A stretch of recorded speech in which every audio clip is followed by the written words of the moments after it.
everyone, how are you feeling today? It's Everyone here, and today I'm coming at you with my Cyber Angel deck profile.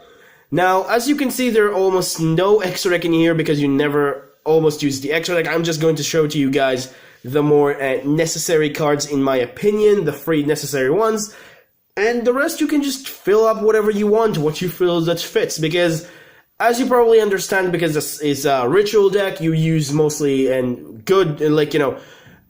normal ritual decks that use the ritual engine. They're using incantations, and incantations kind of stop you using the extra deck. But I'm still going to give you guys 3 names of cards that in my opinion are useful. You can run any number of variations of them and just do whatever you want, but you almost never use your extra deck, so I'm going to give you the 3 most useful cards. And without further ado, let's get started. So to start things off with the ritual lineup, you run 1 copy of Cyber Angel Varash. Very, very awesome cards. Deal with extra deck bullshit and also burn your opponent for it if they have a lot of extra deck monsters. And then if you also did that, you get to attack twice, as well as have some kind of awesome effects that even if your opponent cards, any card will be destroyed on the field, a card or effect that destroy cards, you can shuffle a ritual monster back into your deck and then pretty much negate it and destroy the card that activates. So for example, let's say my opponent activated a spell or trap that they want to destroy their own cards because they benefit from it. You can just negate it and say no. Even that, just protect your own stuff from destruction effect. So it's actually kind of cool. 1 copy of Dakini, another really useful boss monster. All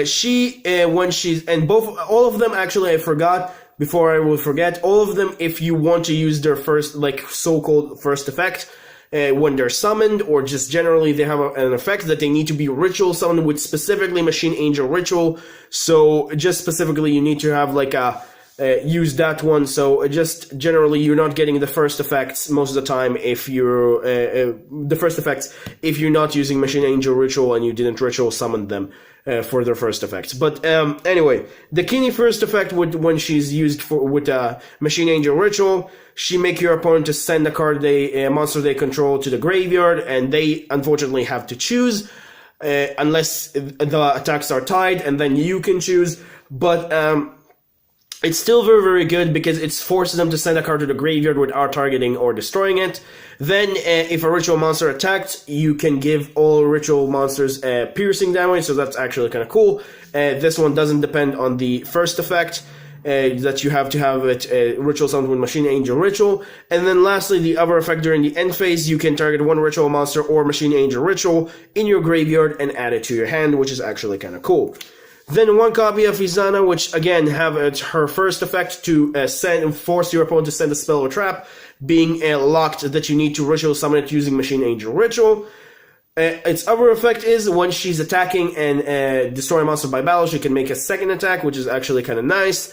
And the last and final effect is that when a card or effect is activated that target a Cyber Angel Ritual you control, you can shuffle a ritual monster from your graveyard to the deck, and then you can destroy 1 card your opponent control, which is kind of a weird protection effect, but still welcome to have anyway, I guess.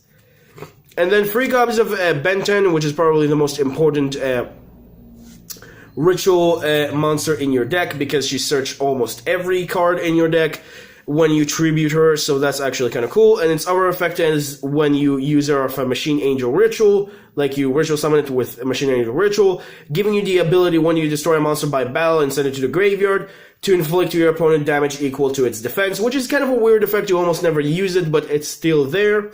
Iduten, which is a card that I'm probably considering bumping up to 2 because I think I like it quite a bit, but unfortunately, because I run something like 10 ritual monsters, I just feel like having an 11th one is a little bit bad, but for the time being, having 1 Iduten actually worked quite well, even though I want a second one.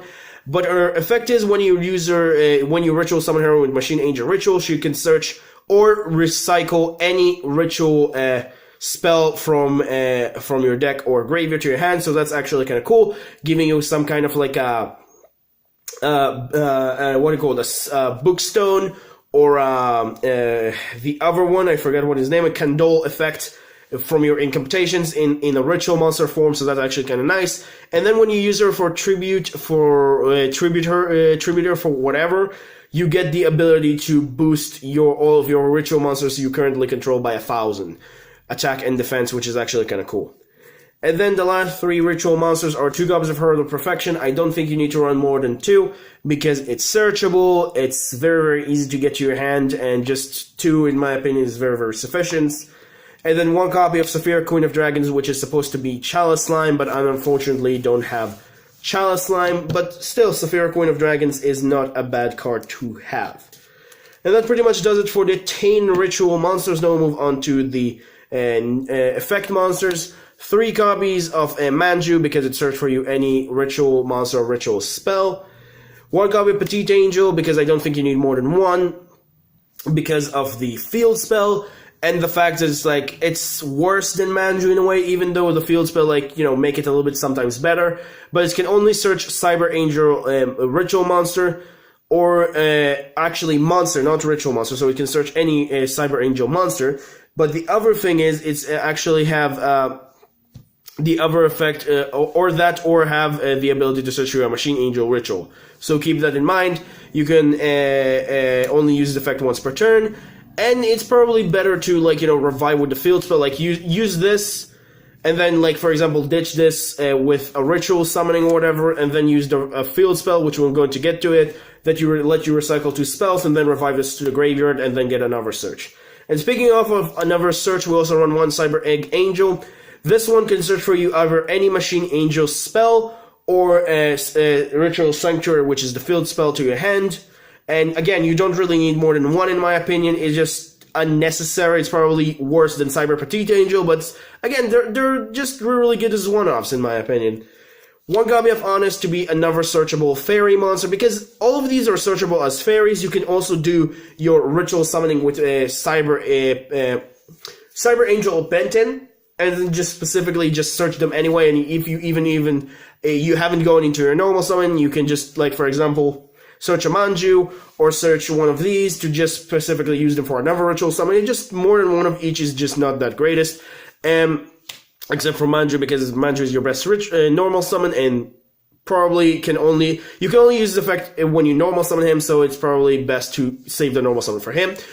Honest is your pretty much hang trap of the deck, defensively or offensively, if you want to win games. So 1 copy of Honest, in my opinion, is actually kind of nice. And then for the incantations, you run 2 copies of Charles Mandra, which is the ones that search a ritual monster. Then you have the 2 Kandol, which is search the ritual spell. 2 Bookstones are the ones that search a ritual, recycle a ritual spell. And then Pencil Plume, if I remember correctly, the one that recycle the ritual monster. And you only need, in my opinion, 2 of each of the incantations, because at 3 they're getting a little bit of cloggy, even though you want to see them. So, in my opinion, 2 of each is actually sufficient. And that pretty much does it for the monsters. Now we'll move on to the spells. So first off, let's start with the ritual spells. You run 3 copies of a Machine Angel Ritual. Probably it's your main ritual spell, so it's pretty obvious. 1 copy of Absolute, because sometimes it's actually kind of nice to recycle a ritual monster back into your deck, or any fairy or specific card that you want to have back into your deck. But mostly it's here because I need a 7th so-called name for ritual spells, because I think 6 are not enough, because I also run 2 copies of Dawn of the Herald, and then Heim of Light, which is supposed to be the incantation ritual spell. And in my opinion, this 7 lineup of ritual spells is actually pretty solid. And then I also run 3 copies of Ritual Sanctuary, which I think it's pretty obvious. This card allows you to discard a spell card and then add a light ritual monster or ritual spell from your deck to your hand. And also you can shuffle any number of spell cards from your graveyard into your deck, then target a light fairy monster in your graveyard whose level equal to the number of cards you shuffled, and then you can special summon it. So that's actually really cool, because you can either use this as another kind of a search, and that's why I said there's so many searches in the deck. And the other thing, it also can revive for you one of your ritual monsters if you have so many spells in the grave, or your the little Cyber Angel the Petite Angel and the Cyber Egg, if you need them specifically to get another search. And then also I run 2 copies of Pre-Preparation of Rights and 2 Preparation of Rights. Probably going to be looking weird, but I'm just going to explain it out loud. There's so many searching capabilities on the deck, so many of them. It just feels like running 3 of both of these is actually kind of dumb. As well as, like, I don't have the space and I want to try to, limit myself to 40. Pre-Preparation of Rights, I technically only have 2 targets in the extra deck, unless you, the main deck, as the Herald of Arc, Herald of Perfection. So only 2 of them, so it felt to me like running a 3rd Pre-Preparation of Rights and then make it in, like, to a top deck is actually kind of bad. Preparation of Rights, again, it's like, I have so many searching capabilities, it just felt to me like running 3 of it is a little bit of an overkill. But if you like to run a 3rd copy of it, you're more than welcome to cut one of the 2 or both of the other cards, which is 1 copy of Merciful Machine Angel, which is a nice of a draw card, I would say, and also help you trigger up, like for example, Edit a little bit more easily without using it as a ritual material if you don't want to, and then just giving all of your monsters a boost or whatever you want to use this card for. An extra Foolish Burial to pretty much make usage of your extra deck monsters, which we're going to get into it right now. And that pretty much does it for the main deck. Extra deck is 1 copy of Nephesis the Scared Flame, can be put in multiples. I never see myself going to more than 1 of this in the game. Very, very awesome support for ritual monsters, I guess, but like, again, I just almost never use this, but still nice to have. 1 copy of Elder Entity Ints to be your, if you need to use extra Foolish Burial to pop a card specifically because you need to get rid of a specific card your opponent control. And then Herald of Arclight because it's obvious, because it's a search for a ritual spell or a ritual monster. And these are the pretty much 3 main ones, I would say. Like, you obviously want to run in your extra deck in multiples or whatever you want to run them. But I would say you might actually want to, like, overly equip your extra deck, but I'm just saying specifically I just don't really 100% know what you want to put, and I'm just not, like, going to throw in just nothing. But these are probably the 3 most, useful ones that you can have in your extra deck. And that does it for the extra deck that, I just gave you guys, and that does it also for the deck profile itself. So hope you guys enjoyed. Don't forget to like, subscribe. Remember, creativity is the key in this game. Have a good day, guys. Stay safe. Leave your thought in the comments down below, and I'll see you guys in the next video. Until next time, have a wonderful week. So, see you guys. Until then, bye-bye.